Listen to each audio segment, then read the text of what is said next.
Okay. Good evening, everybody. Tonight's class is sponsored by Jeff Maisel and family for his mother's first yard site. Her name was Elka Shendel Basra Beryl, and Shom should have an aliyah. And she goes back with us in the shul for about 40 years. Since we started our shul, the family was with us, and it's a very special family.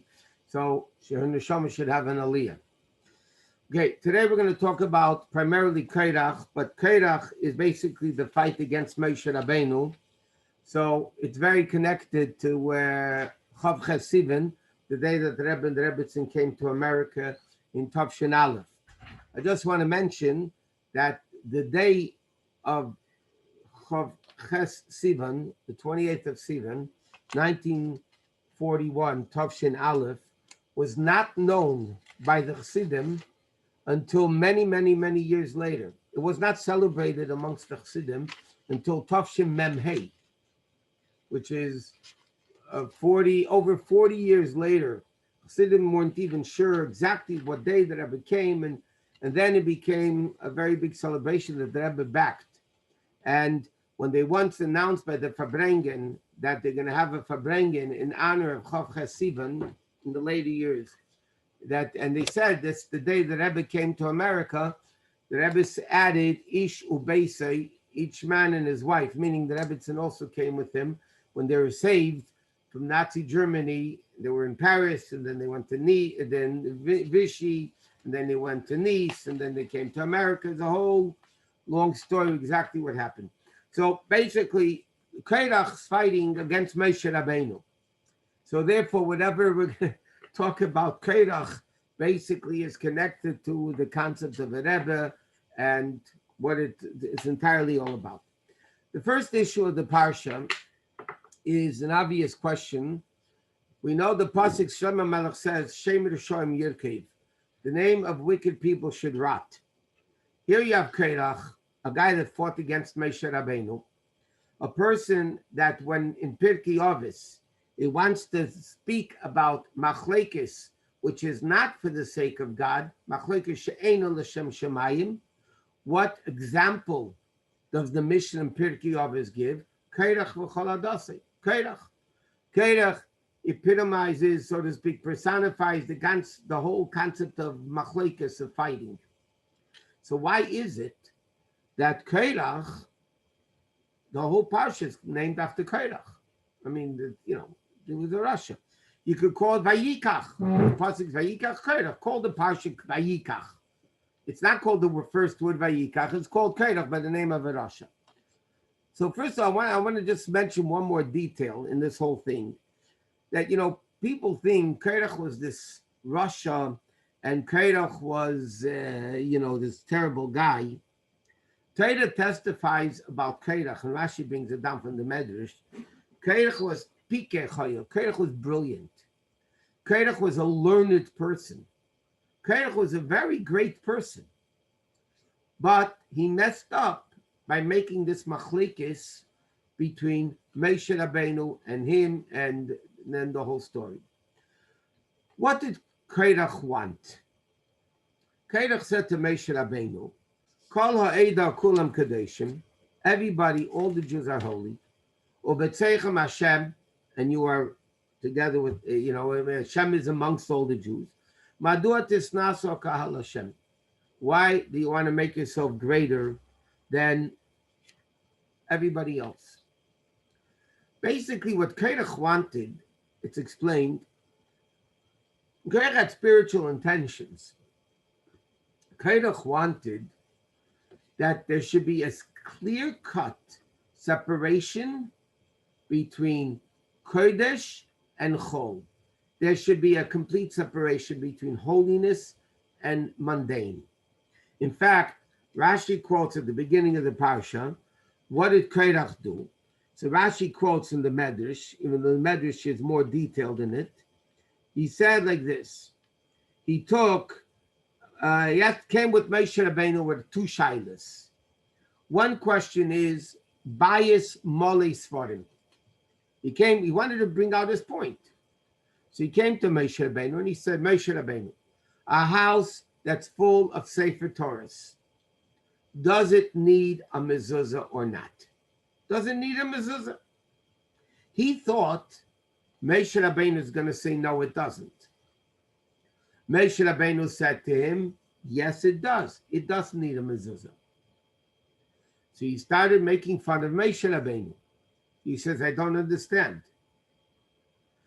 If one mezuzah, which is two parshias of Shema, two portions of the Shema, frees the entire house from a mezuzah, so if the whole house is full of Sefer Torahs, why in the world would you need a mezuzah?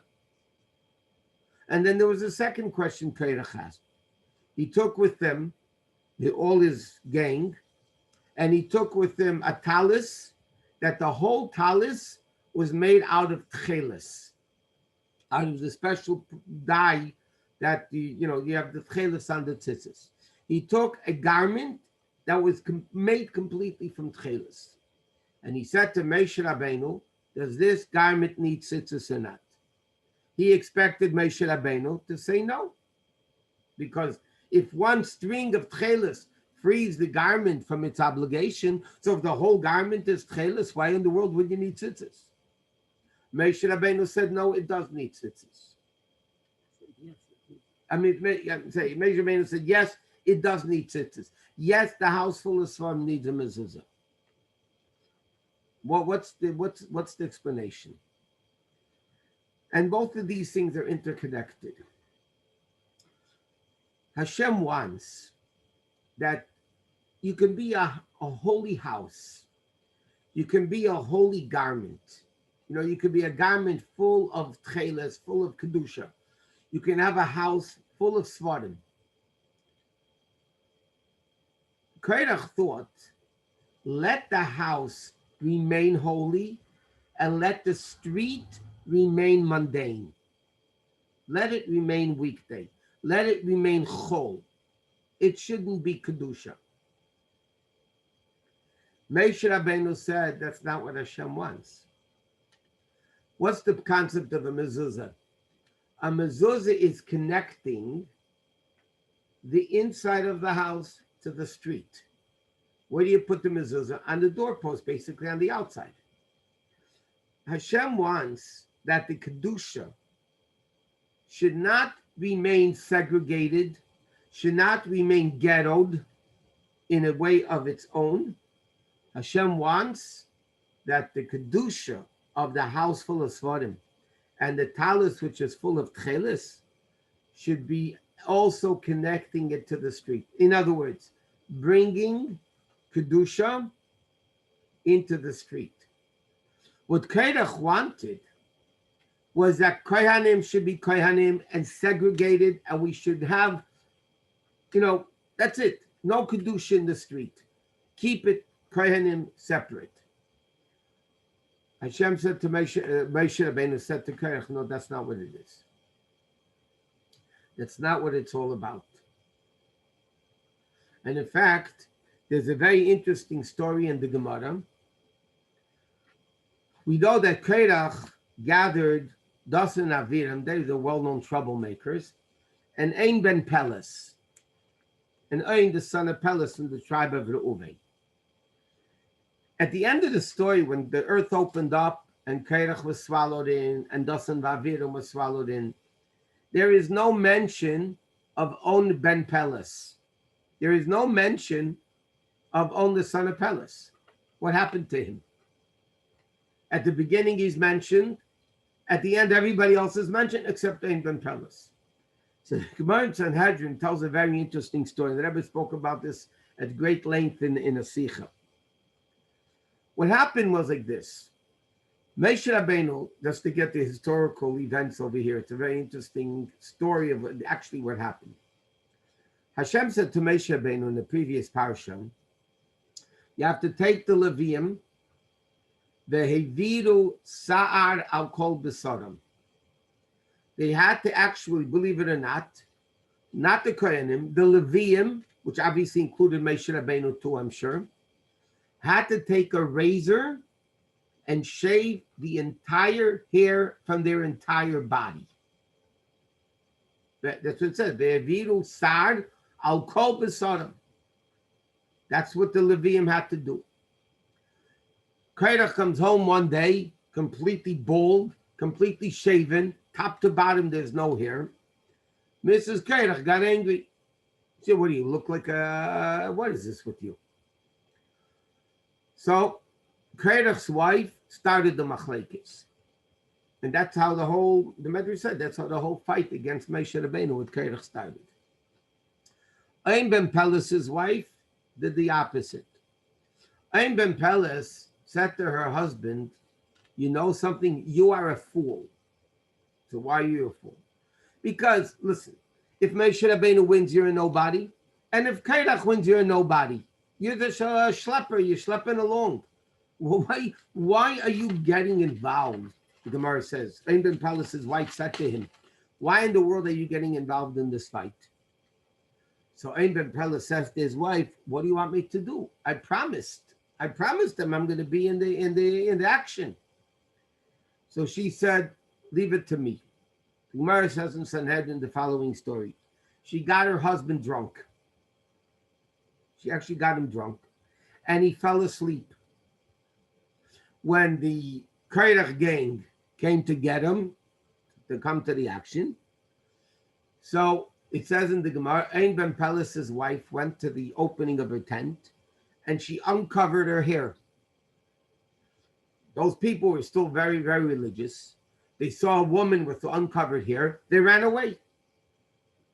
And what happens, the Gemara says, Ein ben Peles slept through the whole fight against Moshe Rabbeinu and that he was saved. And the Rebbe brought out, this is the power of the woman. In fact, the Gemara says about Mrs. Ein ben Peles, Chachmas nashim bansa beisa. The wisdom of women built a home. And the Rebbe explains this is the power of the woman. The woman can make Korach fight Moshe Rabbeinu, and the woman can make Ein ben Peles be saved from machlekes. And the Rebbe spoke, when he spoke to women many times, that this is the power of the Jewish women, so to speak, to make it or to break it. And it's their schus and their responsibility to be able to do this. But there's a very interesting thing. Chassidus brings down. The name of the parsha is Korach. Okay, we're going to learn now a little bit Aleph Beis. We're going to learn a little bit of the Aleph Beis. And that is like this. In Hebrew, there's a letter Dalid and there is a letter Hey. By the way, every letter of the Aleph Beis has a meaning and it has very deep significance in the meaning and the shape of the letter. For instance, Aleph, an Aleph has three parts to it. There's a Yud on top, a Yud at the bottom with a line in between. So there's a lot of explanations, but Yud and Vav equals 26. So Aleph actually is the concept of Alufe Shalom, the God of the master of the world. Aleph refers to Hashem Echad. So the letter Aleph represents that. Beis is closed on three sides, open to the next. Every letter of the Aleph Beis has a deep meaning, just in the shape of the letter and what the letter means. I'm not going into all the letters. So there's a difference. There's an interesting, certain letters are very, very similar. So for instance, Dalid and Reish are very similar. Okay, they look alike. Not only do they look alike, they mean alike. Dalid comes from the word dal, which means poor. And the letter Reish, without the aleph, Reish Shin, like it says, oh, the Rosh Ein Koil, Rosh means a poor man. The letter Dalid means poor. The letter Reish means poor. Yet, we know there's a very, very big difference between a Dalid and a Hey. Dalid is Kedusha. I'm sorry, Dalid and a Reish. Dalid and a Reish. Between a Dalid and a Reish.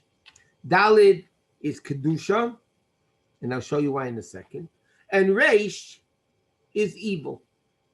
It's a letter. They're all holy letters, but relatively speaking, Reish symbolizes evil.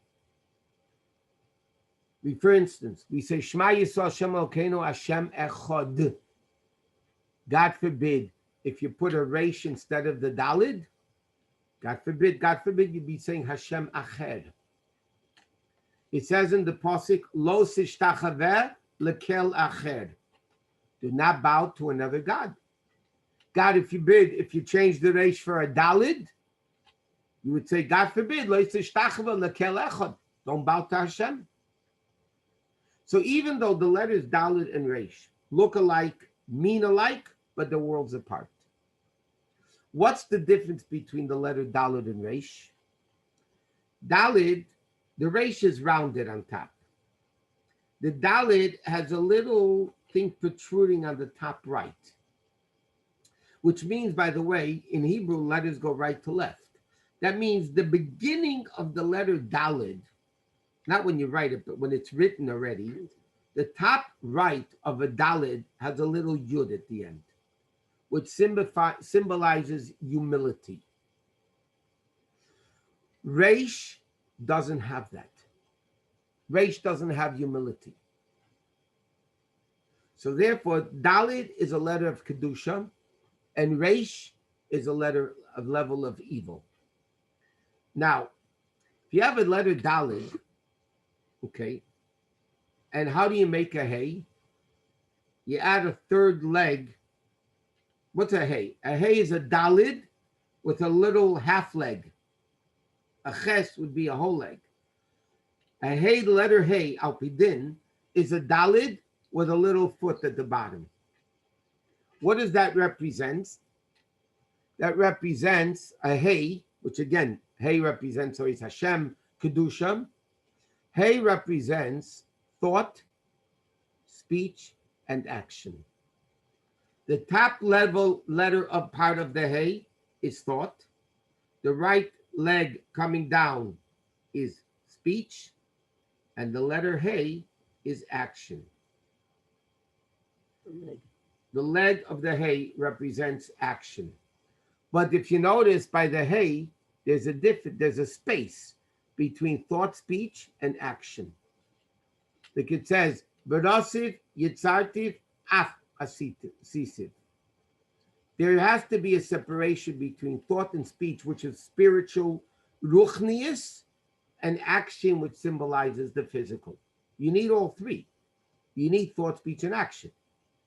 But of the three, thought and speech are more spiritual, and the hay is more physical. I mean, the leg of the hay represents action. So the letter hay represents Kedusha. But what's the hay? The hay is an extension of the Dalid. From the Dalid, we make it into a hay. What's the extension of a Reish? The letter Kuf. What is a Kuf?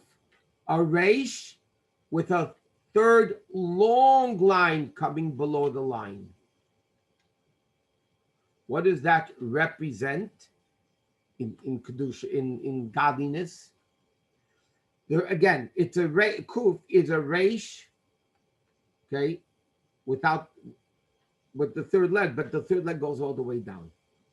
So when you have the letters Kuf, Reish, and Ches, Kuf is a letter of evil, because why? It's a Reish, and then the third leg, which goes way below the line, which means as follows. When you have evil thoughts and evil speech, the action goes way down, as the pasuk says, Ragleha yordes moves. Its feet go into death. So the letter Kuf is really an evil letter. What's the second letter of Korach's name? A Reish. The Reish, as we thought. Only thought and speech, no action. Only thought and speech, and even thought and speech of negativity. What's the third letter of Korach's name? A Ches. What does a Ches represent? We know the difference between Ches and Hay. Matzah is Mem Tzadik Hey, which is holy. Chametz is Ches Mem Tzadik, the same Mem Tzadik by both, but Ches makes it Chametz versus the Hey, which makes it Matzah. What's the problem with the letter Ches? Like we mentioned before, what's the Kedusha of a Hey? That between thought, speech, and action, there's a break. You don't go straight to thought and speech are more spiritual, and then it has to come down after a break into the physical. When you have the letter Ches, it again symbolizes the concept of chametz. It symbolizes the concept that you're not separating between thought, speech, and action. Okay, so therefore, this is the name Korach itself brings down the whole concept of evil that Korach wanted. What? Rabbi, I have a question. Yeah. So my name has a resh and a daled. Yeah. So you're a holy guy. No, but the resh. No, that doesn't mean. By the way, that doesn't mean that every name that has a resh and a kuf is an evil name. God forbid. Okay. It's interesting because in the Maimer Basi Lagani, the previous Rebbe writes, what's the word sheker? How do you spell sheker? Shin, kuf, resh. Right? Kuf has one leg, and resh has one leg. No, shin has a whole base. No, the shin, it's printed in even in the Sefer Torah. There's a base to it. Therefore, the Gemara says, the Gemara says that if you want to lie, that people should believe you, start off with a little bit of truth. That's why sheker, this is what the Gemara says. Sheker begins with a shin, and then you can go to kuf resh that has no feet, has one leg, it can't stand on one leg. You start off with a little bit of sheker. In fact, I don't want to go way off now because there's so much to talk about. But it says in Yerushalmi that all the letters of the Aleph Beis came before Hashem. I mean, in Zohar it also says to start the world with them. They should be the first letter of the Torah. So when he started backwards. Tov, Hashem said no good. Shin, Hashem said no. You're associated with Kuf Reish. You make sheker. I don't want to start the Torah with you. Reish and Kuf for sure are worthless. They're bad letters. Anyway, so that's the name of Korach itself depicts that aspect. Okay, another interesting thing, the story of Korach came after the story with the Meraglim. In last week's Parsha Shlach, we spoke about the Meraglim. Okay, I mean, there was no class last time, and last Monday night there was no class, but the Parsha speaks about the Meraglim, about the spies. After the story of the spies comes the story of Korach. What's the connection between the two? So it's explained very simply. What was the sin of the Meraglim? They didn't want to go into Eretz Yisrael. They didn't want to do action. They wanted to be holy, have the man and the well and the clouds, and everything should be just dandy, holy, and that's it. And only Kiddush, only removal from the world. That was the sin of the Meraglim. So what was explained to them their sin was? That's not what Hashem wants. What does Hashem want? Hashem doesn't want you in a ghetto. Hashem doesn't want you remaining in yeshiva your whole life. Hashem wants you to get into the world. Action. That was the difference. The Meraglim said, let's keep thought and speech. Let's learn Torah the whole day. Why do we have to start plowing fields and do mitzvahs in Gashmis? It's going to take away from our learning. So what was they explained to them? No, that's not what Hashem wants. Hashem wants you in the physical world. So now Korach comes along. He says, if that's the case, now I have a proper taina. Now I have a proper legitimate complaint. Now that you're saying action is what really counts. So now Korach says to Moshe Rabbeinu, Kol ha'eda kulam kadeshim, everybody's holy. Madua tisnasu al kal Hashem. Why are you greater than everybody else? Now Korach has a problem Before that, if you're talking about spirituality, yeah, Moshe Rabbeinu is greater. His davening, is learning. Moshe Rabbeinu, Aaron, HaKohen, Taka holier. Right? I agree. But now you're telling me action is what matters. What is Moshe Rabbeinu do better tefillin than I do? Do better lulav and esrog than I do? So now Korach came with a taina against Moshe Rabbeinu. If everybody is holy, God is in the actions of the person. Why? What makes you think you're greater than everybody else? So what's the answer? He's right. If it's action, there shouldn't be an issue anymore. But the answer is Hashem wants it should be both. It has to be the spirituality and it has to be action. Meaning, you can't just say action is what matters in Torah mitzvahs, and in that respect, everybody's equal. Hashem says no. Yes, action is the most important, but you need to put life into the mitzvah. You can't have a dead, observant mitzvah. You need to put life into the mitzvah.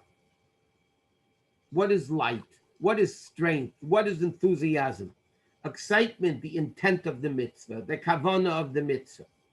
And by the way, that's interestingly connected to Korach Sivan. Chav Ches Sivan. What's Sivan? Matan Torah.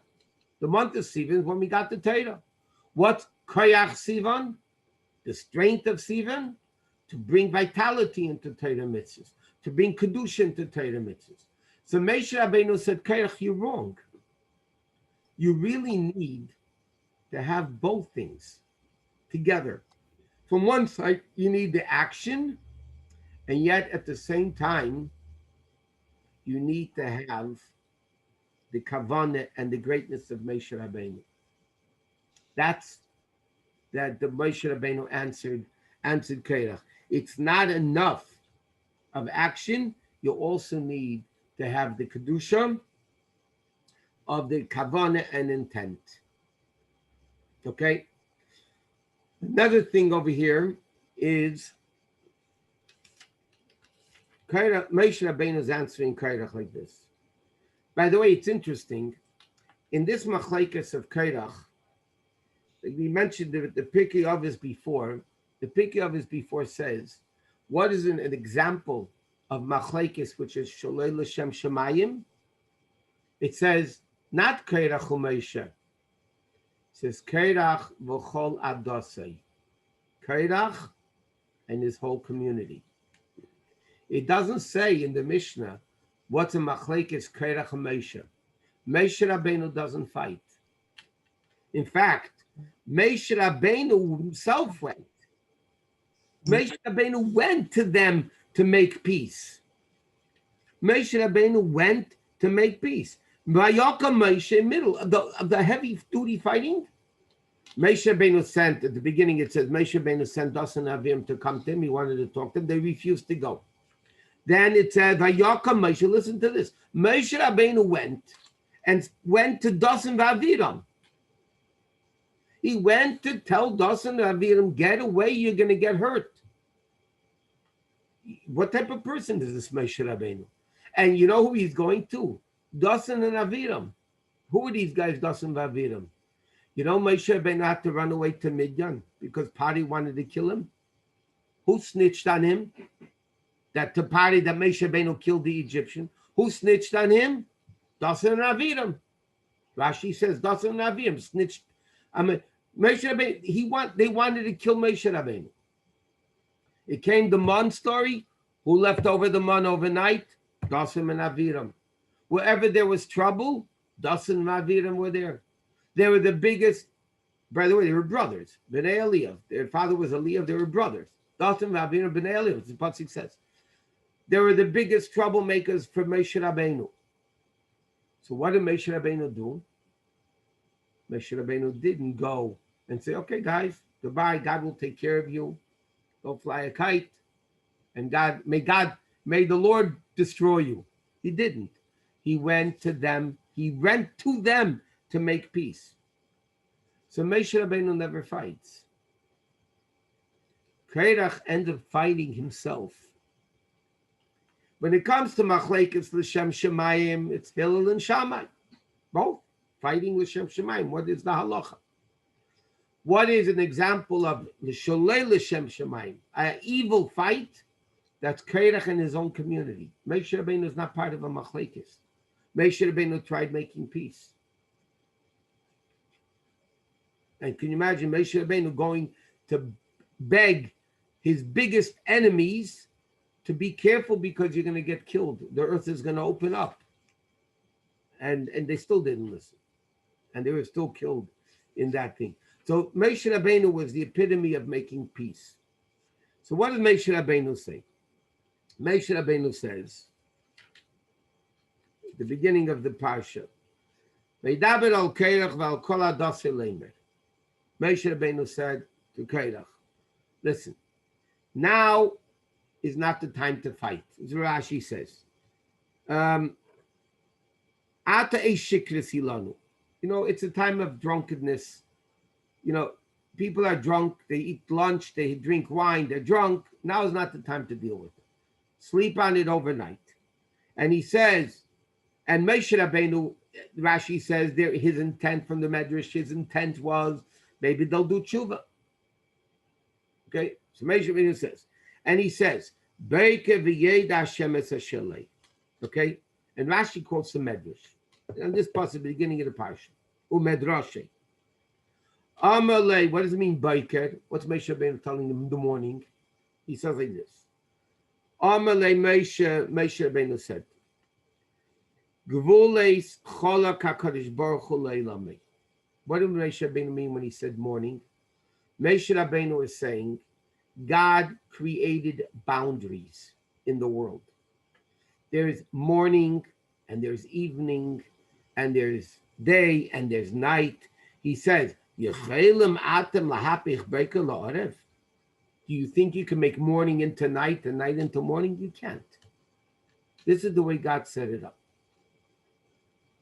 And the same way, you think Tuchel Levatel Zeh, you think Hashem said, Vayi Erev, Vayi Boker. And he said, what did Aaron do? Vayavdel Aaron lahagdishay. Aaron was separated from God. You can't change the boundaries. Hashem created Aaron the Kohanim, there are Leviim, there are Yisraelim. Each one has their function. In a deeper sense, in a practical level, what's Moshe Rabbeinu telling us? Moshe Rabbeinu is telling us that every single Jew is given their mission by God. Hashem didn't say all the Jews are the same. Yeah, all Jews have to keep Torah mitzvahs. But the mission Hashem created, this is what Rashi is quoting from the Medrash. What does it mean? God created boundaries. Hashem created, there is morning, there is evening. There are men, there are women. There are Kohanim, there's Leviim, and Yisraelim. Everybody needs to do their job. Moshe Rabbeinu says to them, Aaron was designated to be a Kohen. Aaron and his kids. You want to be Kohen? I also want to be a Kohen. Moshe Rabbeinu said to them, Ubigashtem gam kuna. Rashi says, I also want to be a Kohen. But you know what? I'm not. Because that's not what Hashem made me. A person has to understand their mission is to do what God made them to do. And given in a very practical, simple way, men were created men and women were created women. Men are supposed to do men jobs and women are supposed to do women's jobs.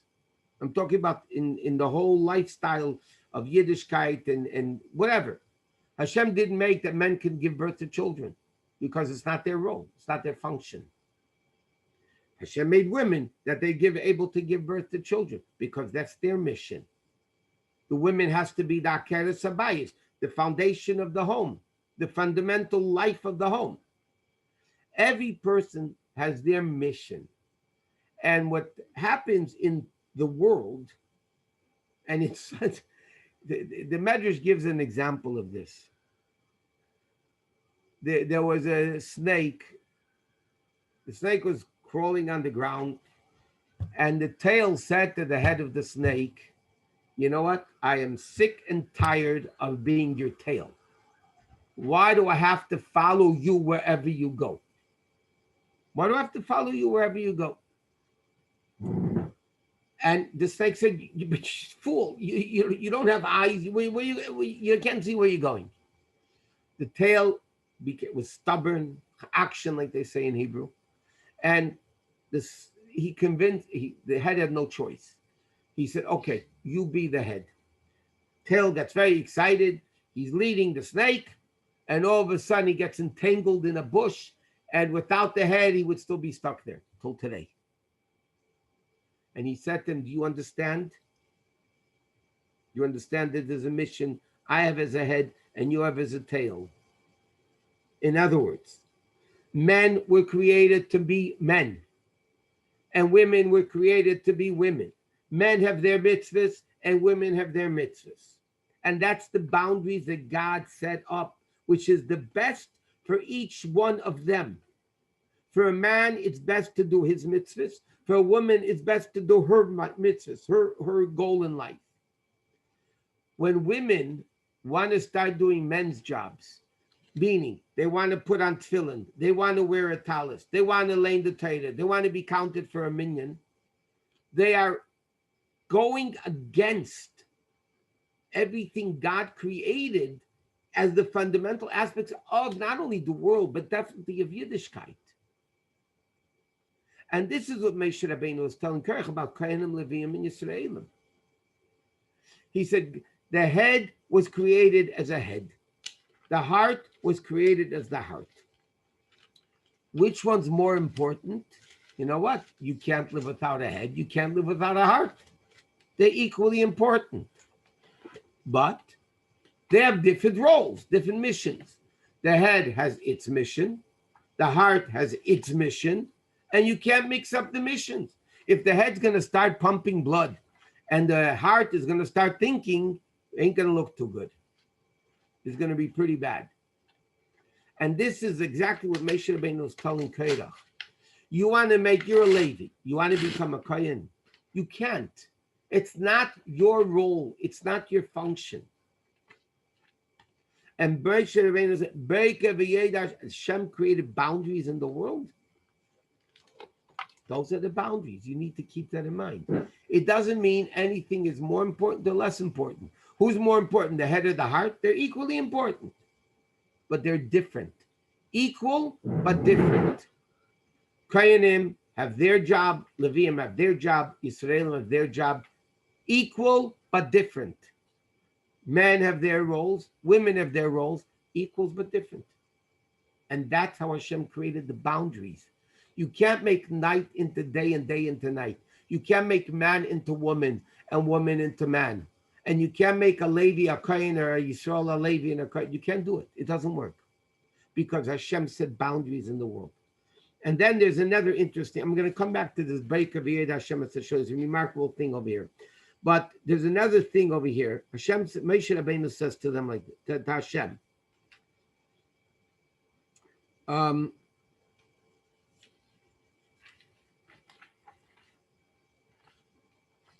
Pasuk says, one second. Hashem says, Moshe Rabbeinu says to Hashem, Al teifen el minchasam. Do not turn to their offerings. Okay. Al teifen el minchasam. Okay. Do not turn to their offerings. It means don't accept their offerings. And Moshe Rabbeinu says, I didn't carry anything of theirs. I never utilized it. I never had benefit from them. It says like this. Moshe Rabbeinu got very angry. Okay, when Dasan Navirim answered him, he said, Hashem, don't accept their tefillah, their karbanos. Rashi says, here, Umedrashay, Rashi quotes a medrash. Yedei ani, and this is very connected to Chav Chasiva. Yedei ani, I know. Sheyesh lam chelek b'tamidi tzibur. I know that these wicked people all have a part of the communal services. I know they have a part of it. Av chalkam lo yukubu lefanecha. Their part of the communal sacrifices you should not accept. What does this mean? Moshe Rabbeinu says to Hashem like this. How did they buy the communal sacrifices? So we learned in the previous parsha the half a shekel. Every Jew gave a half a shekel. Not only did they count how many Jews there were, then each one was able to give a pruta, not a half a shekel. Why did the Jews give a half a shekel? Because with that half shekel, they bought the daily communal sacrifices. Carbon tamid in the morning, the carbon tamid in the afternoon, the two daily sacrifices. Where did they buy it from? From the money of the half a shekel, which means every Jew, and that's what Hashem wanted, every Jew has a share in each one of the daily korbanos. The morning korban, the afternoon korban, because it was bought with my half shekel. Like everybody says to politicians, you're using my tax money for your things. It's my money. Why are you doing whatever you want with it? Every Jew has a part in each korban. Moshe Rabbeinu over here comes up with an unbelievable statement. He says to Hashem, I know, Yedeani, Hashem says, Moshe Rabbeinu says, that these wicked people, Dosan, Avidim, Korach, the 250 men, they have a chelek in the carbon tzibur. Hashem, separate it and don't accept their part of the carbon. Let the mizbeach not burn it. That's what it says. Rashi finished. Tenichenu ha'esh v'lo yitachlenu. The fire of the mizbeach shouldn't consume their part of the carbon. Separate the wicked from the good parts. It's an unbelievable statement. Think about it a little bit. This is the definition of a Moshe Rabbeinu. This is the definition of a Rebbe. Moshe Rabbeinu, and we know there's a Moshe Rabbeinu in every generation. Moshe Rabbeinu was, as it says, when Moshe Rabbeinu appointed Yeshua, Ish Asher Ruach Bai, a man that has the spirit. It means Shayahelech Keneged Ruchai Shakol Echad Ve'echad. What was Yeshua's Maila? And that's the definition of a Rebbe, of a leader. He is able to understand every individual person on their level. At the same time, the definition of a Rebbe is a Rebbe of all Klal Yisrael. What was Moshe Rabbeinu? Moshe Rabbeinu was the Rebbe of all the Jews. Mordechai in his time was the Rebbe of all the Jews. The Gemara Medrash says, at the beginning of Medrash and Esther, Mordechai b'dayrei k'Moshe b'dayrei. Mordechai was like Moshe Rabbeinu in his generation. And the same thing in every generation. The Zohar says, the Zohar says, is Pashtusa the Moshe b'chol dara v'dara. There's a Moshe Rabbeinu in every generation. What's the uniqueness of a Moshe Rabbeinu? The uniqueness of a Moshe Rabbeinu is both things together. He is able to deal with the needs of Klal Yisrael, and at the same time know the needs and the separate needs of every single Jew. There is the collective, and then there is the general, the detailed. There is the klal, and there is the prat. And therefore, it says in Svarim, like when it comes to asking a Rav a question, you ask him, what does the halacha say? Yeah, if it's allowed for Moshe Rabbeinu, it's allowed for me. If it's not allowed for Moshe Rabbeinu, it's not allowed for me. It's one halacha fits all. I mean, that's basically it. A Rebbe, when two people ask him the same exact question, they will get two opposite answers. They might, and they do. Not always, but many times they do. Why? Because these are not halacha questions. Am I allowed to or am I not allowed to? It is a question, what's good for my soul? The Rebbe says, for your soul, it's not a good idea. For his soul, it's a good idea. In other words, for your soul, this is what you need to do, and for your soul, this is what you need to do. Who is able to see, and this is what Moshe Rabbeinu's greatness is. It's a simple Rashi with a simple medrash, but it brings out who Moshe Rabbeinu really was. Moshe Rabbeinu says, I know their individual part of the carbon.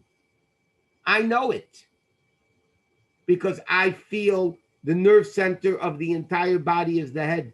I feel the nerve center of the entire body. I know exactly whose part is what. And therefore Hashem is saying, Moshe Rabbeinu is telling Hashem. He got angry at Dasan and Avim and said, okay, if that's where you're at already, I'm coming to you to make peace, and you're still not willing to make peace. You still want to fight against Hashem? Moshe Rabbeinu says to Hashem, Vayemer Hashem, and it's a very interesting thing. Moshe Rabbeinu is telling God what to do. What do you find Moshe Rabbeinu telling God what to do? By the ego, Moshe Rabbeinu said to God, you forgive him or not? You better forgive him or else. But here, Moshe Rabbeinu is doing to God and said, listen, God, listen what I'm telling you to do. I know they have their individual part. I know which one's their individual part. Don't you dare, Kaviyachol, he's begging Hashem, don't you accept their carbon. I don't want them to be involved in Klal Yisrael. They are the ones that are making machlekes. They are the ones that are separating and breaking the unity of Klal Yisrael. You know what? I don't want them to be part of the Kabbanis. And this is what Moshe Rabbeinu is. This is what exactly Moshe Rabbeinu is.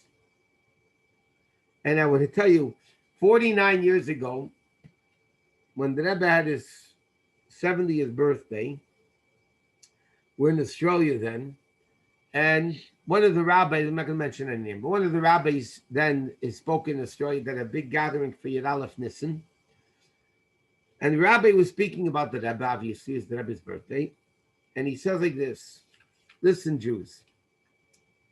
He says, Beiked, he baidaber al Korach wa kol hadasei. Moshe Rabbeinu is speaking to Korach and his community. What is he saying? He's saying, Beiked, come in the morning, V'yeda Hashem es hashalei. Hashem is going to let the world know who he is, who his one is. That's HaKadosh and the Holy One. The Ikriv Elov, and God is going to bring him closer. And the one God chooses, Yakriv Elov, he's going to bring closer. And this rabbi is saying, I still remember it 49 years later. Surprising, but I happen to remember a few things. He said like this, Rabbi Isai, speaking to not necessarily a Chabad crowd. He said, listen, guys, Biker, there will come a time in history. There will come a morning, not today maybe, not tomorrow maybe. The Yeda Hashem es hashalei, God is going to let it be known who his Moshe Rabbeinu is. There will come a time. The world will understand that who the Moshe Rabbeinu of the generation is. We live in a world that doesn't have leadership. Neither, not in the Jewish communities, and not in the secular communities, and not in the national communities, and not in the worldly communities. There's lack of leadership today. And now people, when this whole started up in Gaza, everybody is saying, where is the Lubavitcher Rebbe? He was the one that always, when these things were happening, the Rebbe, eyes of the community, Einei Ha'eda, the Rebbe was saying what people need to do. Not in a negative way, saying, you know why this is happening? Because you did this sin, and that sin, and that sin, and this sin. The Rebbe never spoke like that. The Rebbe is saying, what is Hashem doing to us? Hashem wants us to do certain things, to improve in certain things. And the Rebbe kept emphasizing a very interesting point. And people are realizing this many, many times. You know, God forbid, when a tragedy happens, people unite. People unite. All of a sudden, they're together and they're saying Tillim together, and they're doing this together, and everything's together. Why do we need, God forbid, a tragedy to unite the Jewish people? Why can't we unite when there's no tragedy? And you know what happens? When you unite, when there's no tragedies, then tragedies don't happen. Why was Moshe Rabbeinu so angry at Korach? He called diversity. Vayikach Korach, in fact, it says in the Medrash, it says in Targum, V'ispaleg Korach. I understand your question. Why is that? Okay, but I'll get there in a minute. It says in the Medrash, what do you mean V'ispaleg Korach? Korach made a split. Similar, the Medrash says, to the second day of creation. When God created the Rakia, the heaven, that split the higher waters and the lower waters, the Medrash says that's exactly what Korach created. A split in the Jewish people. He created a split in the Jewish people.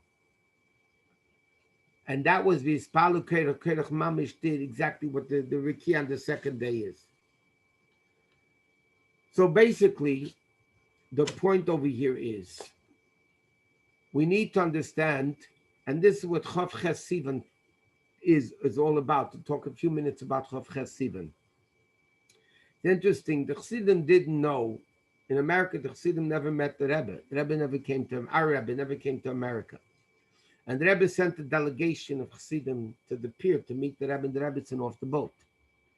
And the Chassidim asked that the previous Rebbe, like, describe him to us. You know, we have to know who we're looking for.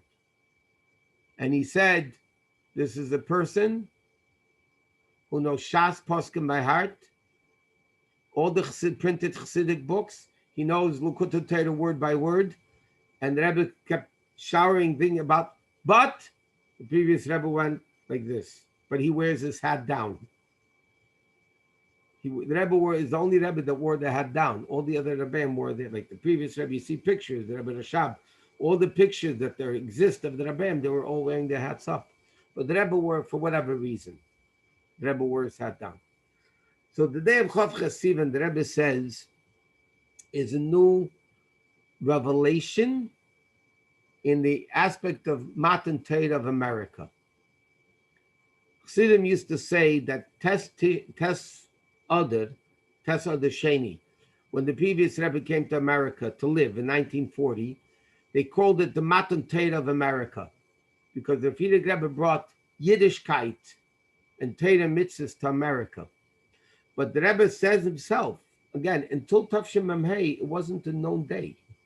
Later it became and Nun Aleph, especially, the Rebbe made the Rebbe told him to print special kuntreisim. The Rebbe wanted 10,000 kuntreisim, 10,000 things. The Rebbe gave out a maimer for it with a whole bunch of things. The Rebbe gave out 10,000 kuntreisim to Chassidim. And that Chav Ches Sivan, Tafshin Nun Aleph, the last 28th of Sivan before the massive stroke of the Rebbe, the next Adar, Chav Zayin Adar, 10 months later. But the Rebbe said himself that from the day of Chav Ches Sivan, in fact, the day that the Rebbe came to America, the previous Rebbe made Merkes L'Inyonei Chinuch, Machne Yisrael, the three basic groups of Machne Yisrael Kahos, the publication of the books, and Merkes L'Inyonei Chinuch. And the Rebbe the previous Rebbe put our Rebbe in charge of all three. So Chav Ches Sivan, like we said before, is the Korach of Sivan. When it comes, and this is 80 years since the Rebbe became Tafshin Aleph, this year's Tafshin Pei Aleph. And if we mentioned Shabbos and Shul, we mentioned Shabbos and Shul, that 80 is a level B'Gvurais Shmoinim Shana, the level of Gvura. David HaMelech says until we say in Shabbos davening, Yebei Shenei Seinu B'hem Shivim Shana. A person lives 70 years. David HaMelech lived 70 years. V'B'Gvurais, and if you have strength, Shmeinim Shana, 80 years. And the Rebbe's opinion was that when you get older, there's more to do, not less to do. Hashem blessed a person with another year of life. That means Hashem wants you to do this year more than last year. So on the day of Chav Sivan, which is, so to speak, a week before Gimel Tammuz, the Rebbe's Yartzeit. I mean, tomorrow is Tuesday, Monday night and Tuesday is Chav Sivan, and Gimel Tammuz is Sunday. So the Rebbe wants that on this day of Chav Sivan, we should grow in Yiddishkeit. We should grow in the level of Achdus, the level of unity, and we should grow in doing more of Torah mitzvahs and put a little bit of koyach, a little bit of chayis into it to be exciting about Yiddishkeit, and not only to do it ourselves, but actually influence others. We have no idea how much a person, just by talking to somebody else about doing a mitzvah, they're very happy to do it. Like the Rebbe says, you meet somebody in business, ask them to put on tefillin. Why shouldn't they want to put on tefillin? You meet a woman, give her candles and tell you, you know what, Shabbat, Friday night, before Shabbos, you should bench shlich. You have no idea how receptive people are there. People are looking for spirituality. People are looking for guidance. Torah is the guide of the world, the constitution of the world. Our mission is to bring Kedusha into the world. By Achdus, unity. How do we unite Jews? By all of us doing the same mitzvah. Of course, you have to love each other. But you need to get all Jews doing the same mitzvah that unites us together. And then we're able to have the ultimate Breike v'yeda Hashem etzeh come a time, Mashiach's coming very soon. And we'll be able to understand the greatness that every Jew has within them to accomplish the mission that Hashem gave them as a Kohen, as a Levi, as a Yisrael, as a man, as a woman, as a boy and a girl. And then we'll be very successful in the ultimate goal of bringing Mashiach. So have a good week. Mitzvah Shem Wednesday night, 8:30 again, Tanya and Halacha, or Halacha and Tanya. And everybody should have a great week. Amen. You too, Rabbi. Thank you. Chav Ches Sivan. Thank you, Rabbi. Thank you. Thank you. Thank you. Rabbi. Take care.